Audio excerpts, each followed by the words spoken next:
Welcome to another episode of The Evaluation Couch, the podcast where we talk about career growth and the field of evaluation. This is your host, Giovanna Montagner. Today, I'm very fortunate to have a guest that is going to talk about a topic that is very important for our career decisions, development, and satisfaction. But I think oftentimes we don't give it as much attention as we give to other things, such as job titles and salaries and the area that we're going to work in. So I'm very happy to have Giovanna Montagner. Giovanna, would you like to share a little bit about yourself? Sure. My name is Giovanna Montagner. I am Mexican-Italian, and I'm based in Oaxaca in southern Mexico. I have worked as an evaluator for 15 years in Latin America and globally, mainly in the environment and climate change space. I specialize in qualitative methods and complexity-informed approaches, such as outcome harvesting, for example.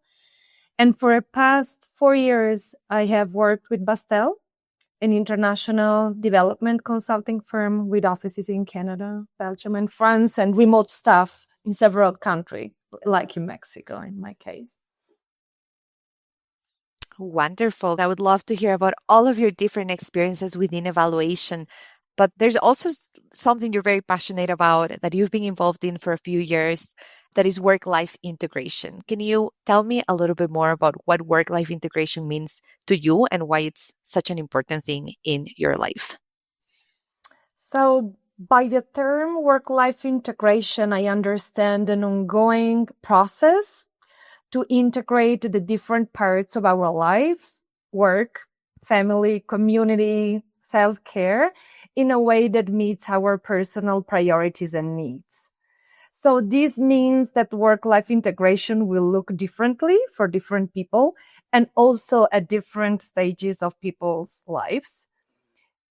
We usually use the term work-life balance, but sometimes balance may not be what we really want. For example, there might be a phase in your life where you want to devote more time to your children or to work. So it's not really about balance, but it is about integrating the different parts of our lives in a way that works for us.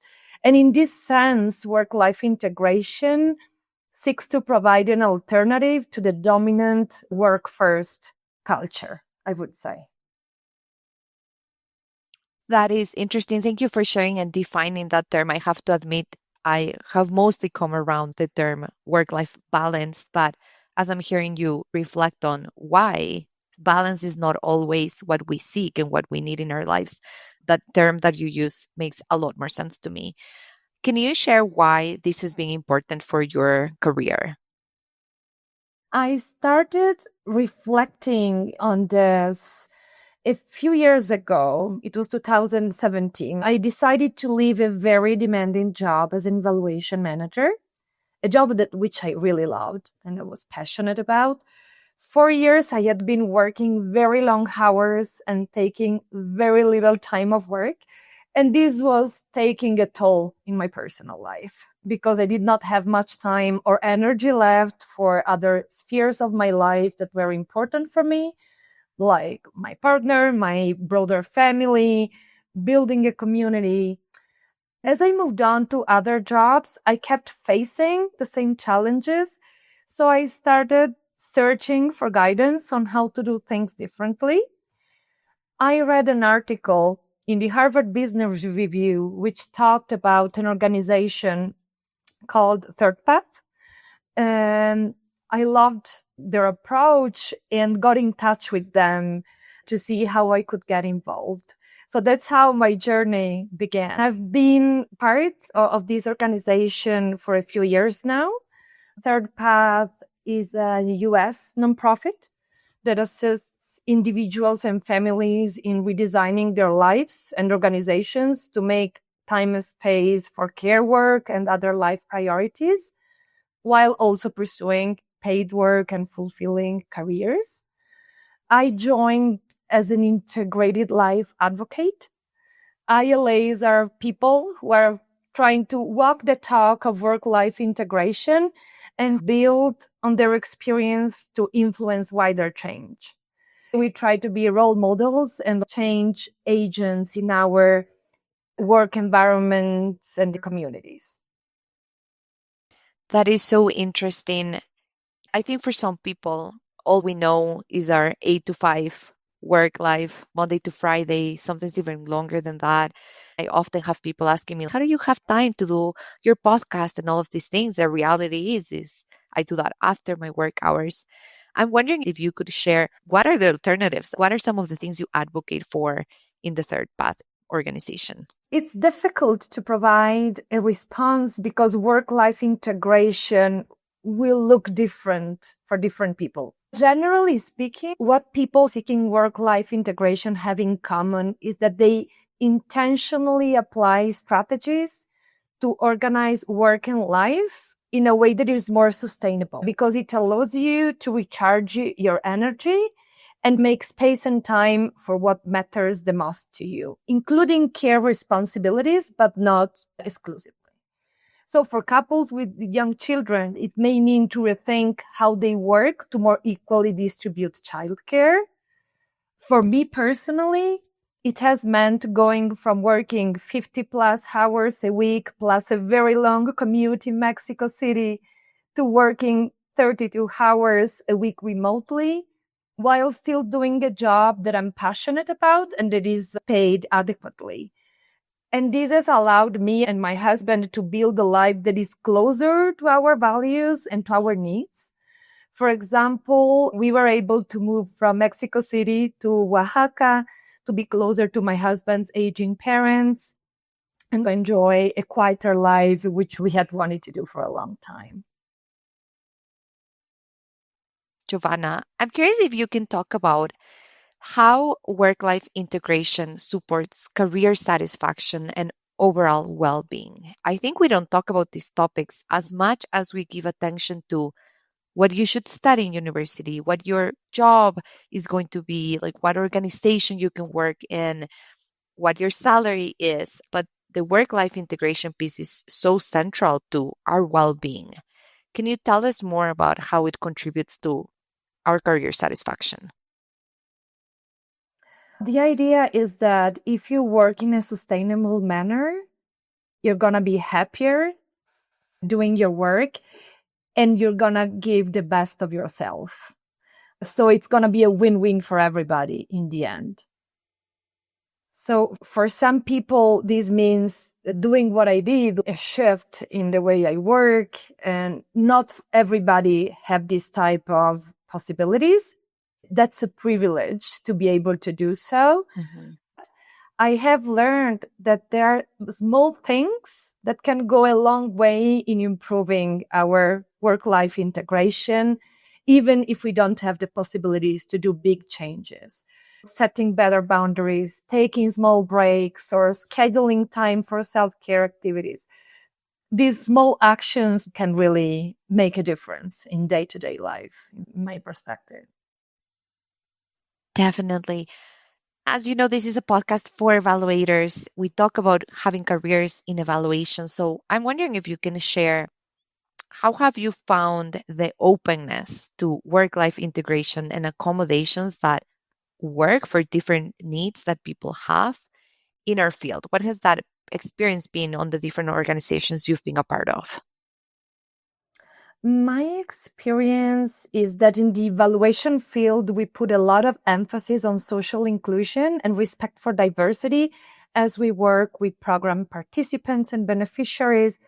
But these values are not consistently applied to the way we work. This is an issue because different people need different work arrangements to thrive and work in a sustainable manner. And I'm thinking in particular of parents, people with other care responsibilities like elderly care, neurodiverse people, people with chronic health conditions or mental health disorders, and people who simply want a life outside work, have different preferences in terms of how much time and energy they want to devote to work in relation with other activities in their lives. And on top of this, we come from different socioeconomic backgrounds. Not all evaluators can afford paid childcare, for example. And this, of course, disproportionately affects women who still tend to have more care responsibilities. Oftentimes, what I see is that there isn't the flexibility to accommodate these needs and priorities in our professional environment, which I think is still dominated by a work-first culture, unrealistic timelines, unpredictable workflow, even job insecurity in some cases. And when there is some flexibility, my experience is that the implicit assumption is that if you want flexibility, then you can't aspire to success because you are not embracing the dominant work-first culture. So while a work-first culture may work well for some, and I'm sure it does, the problem is the assumption that it must work for everybody, which it doesn't. The consequences include burnout, widespread health issues, high employee turnover. So in the end, nobody wins. Employees are not happy. Organizations lose productivity, talent. It really doesn't work. As I was hearing how you were describing your experience in the evaluation field, you reminded me of one experience I had where I worked in an organization that did a lot of work on social inclusion focused on women, but internally didn't have the flexibility and acknowledgement of the different needs that women have, especially as caregivers, as parents. That created an important conflict for me because integrity is a very important value for me. That was one experience I had that really helped me learn how important it was for me to work in a place that walks the talk. I value your perspective. I'm wondering, beyond the consequences such as burnout and career satisfaction, what do you think are the consequences on equity in our field and who we see as being successful and in positions of decision making and leadership, and who we don't see because we're not providing those accommodations? Of course, the fact that there is only limited options in terms of how we work in a productive manner within organizations and how we grow within organizations, and that often these paths are work first, feeds inequality. Because any person who has different needs that can't be accommodated in this context will be in disadvantage in a way. So it might be, as I said, a personal condition, health condition, or care responsibilities. We would all benefit if we can accommodate different career paths in organizations where everybody can give what they have to give in the best way, respecting their needs and priorities. Giovanna, one interesting topic that has been coming up recently is promoting work life integration, making spaces that work for people and their needs is also a good business idea. How our evaluation work will improve when we have people that feel happy and are retained in our field. Do you have any thoughts on how this work and the work you do in Third Path is promoting or could promote a better evaluation practice? That's a very good question. The first thought that comes to mind is that if we practice these principles in our own life and work, it will be much easier to practice them on the outside with program participants, beneficiaries, because we have internalized them. So it's not only a checklist or a safeguard, it goes beyond that and it becomes a way we relate to other people as evaluators. If we work in a way that protects our energy and that is sustainable, we will have more to give to any situation. At least that's my experience. I've become very jealous of my energy because I want to give my best. For example, when I'm doing field work and interviews, I need to take care of my energy and ensure that my fieldwork is sustainable so that I can give to the people I'm interacting with the best of myself. Yeah, I like that you're making me think about one of the important principles of trauma and resilience informed approaches in evaluation. An important component is our own self care and being present and self aware. And you're making me think of the linkages between improving our work life integration to improve our ability to be present and to work in a way that does not cause harm, because that requires energy as well. So you've made a good case about why work life integration is important, why we should invest in learning about these strategies and bringing them into our day to day. Can you give us some examples of what evaluators at the individual level, what are some things that we can do to improve our work life integration? Sure, strategies are context specific and different strategies work for different people, but I can provide some examples. At the individual level, if I had to recommend one strategy, I would say get better at setting boundaries. Just a few examples. You receive an interesting evaluation opportunity, which sounds exciting. Ask yourself, do I have time for this? Is it really aligned to my priorities right now? And what will be the personal cost of taking up an additional project at this time? Or for evaluators that work across time zones like me, another important question could be, will conducting a remote interview at 5 a.m. affect my energy and productivity throughout the day? For some people, that might not be an issue. For other people, it does. And they might set a boundary and say, I won't take any meetings or interviews before 6 or 7 a.m. because otherwise I won't be productive throughout the day and it disrupts my sleeping patterns. Another example, do I really need to be checking email outside of work hours? This seems very tiny, which we do all the time. But for many people, it is really key to disconnect from work for a while to restore their energy and recover from stress. That's why I say that small actions can go a long way. And of course, getting better at setting boundaries also means pay attention to other people's boundaries and respect them. Other strategies include taking regular breaks during the workday, working more efficiently, scheduling quiet time for focused work, getting better at prioritizing, negotiating unrealistic deadlines whenever possible. Also getting better at delegation to other coworkers if that's an option. Schedule self-care activities so that our work commitments don't end up filling all of our calendar. And also something that is very important for me, for example, is build some breathing room into our schedules to have some flexibility to address our emerging needs. More broadly, if that's what a person needs, consider negotiating a flexible work arrangement, a reduced work week, or look for a workplace that provides these options.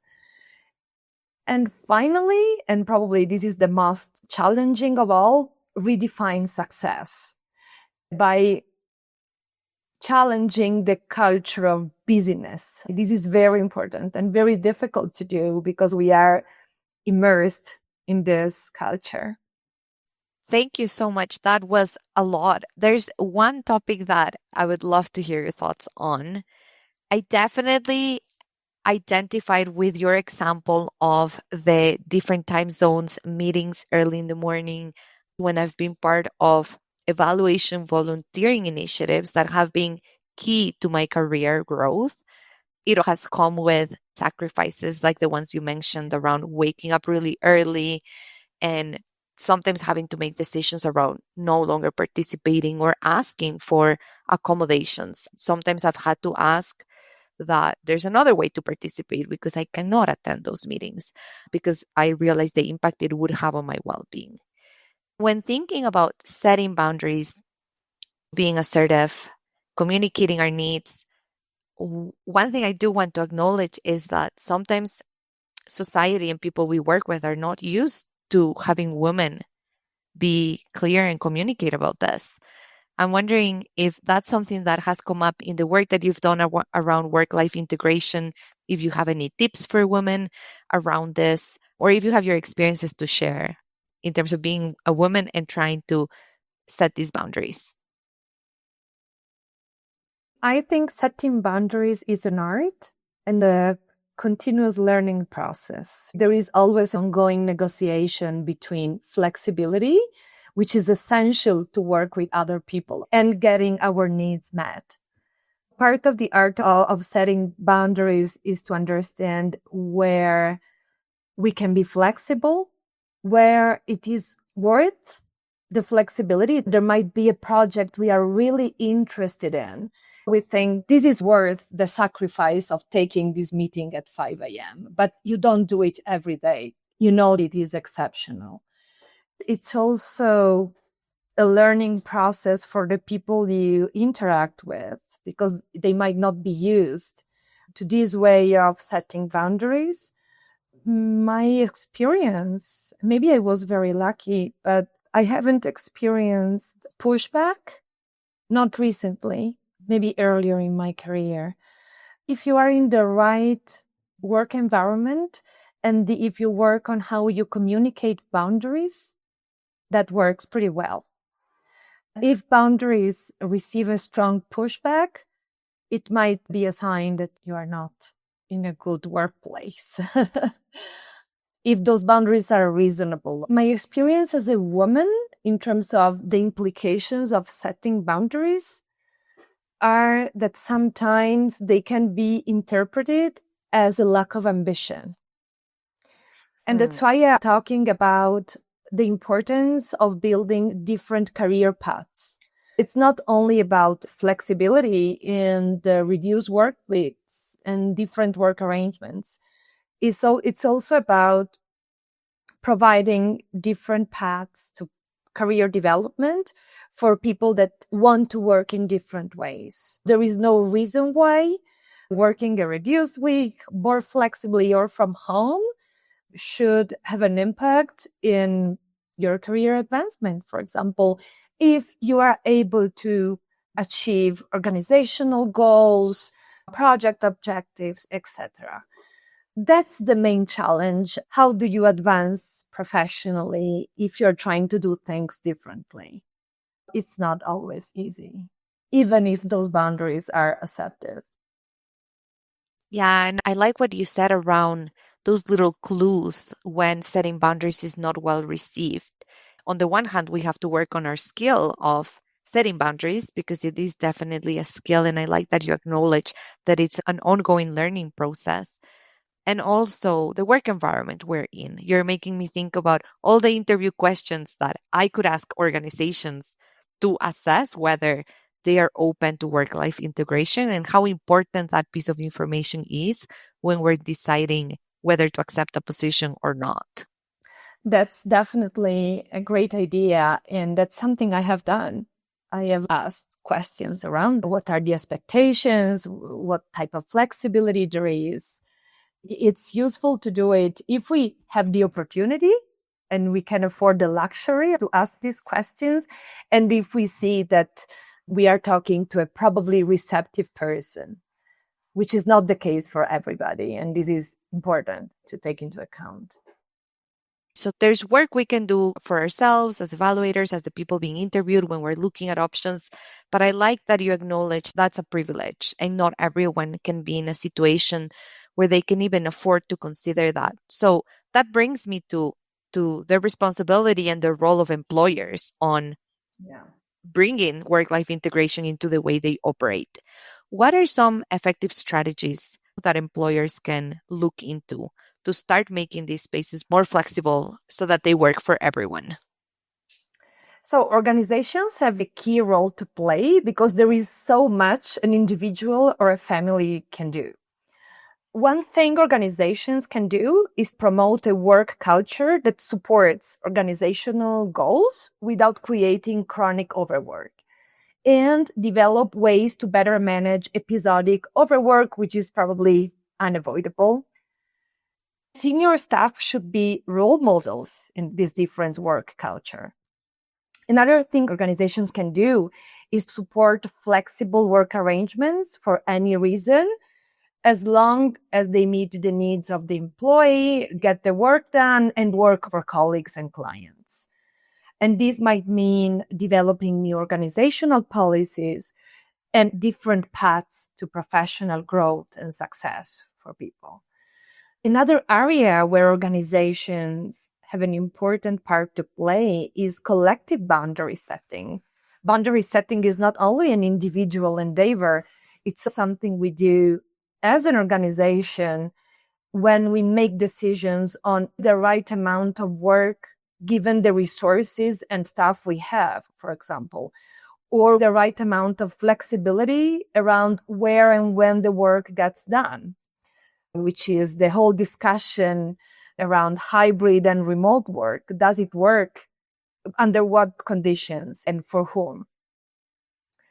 I think organizations can play a major role in enabling individuals to achieve better work-life integration. Thank you for sharing those great examples. For any employer listening, working on this is good for business too. It will improve your worker satisfaction, it will improve the evaluation practice, and therefore the results that you achieve as an organization.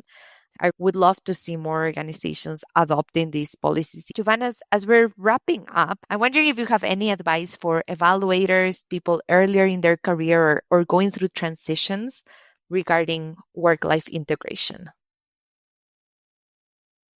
My advice would be start building personal skills for work-life integration, possibly early in your career, because it's easier if you start early.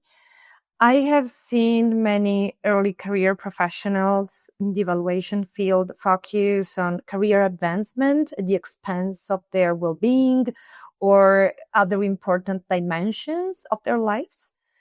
Usually the haha moment comes later in life.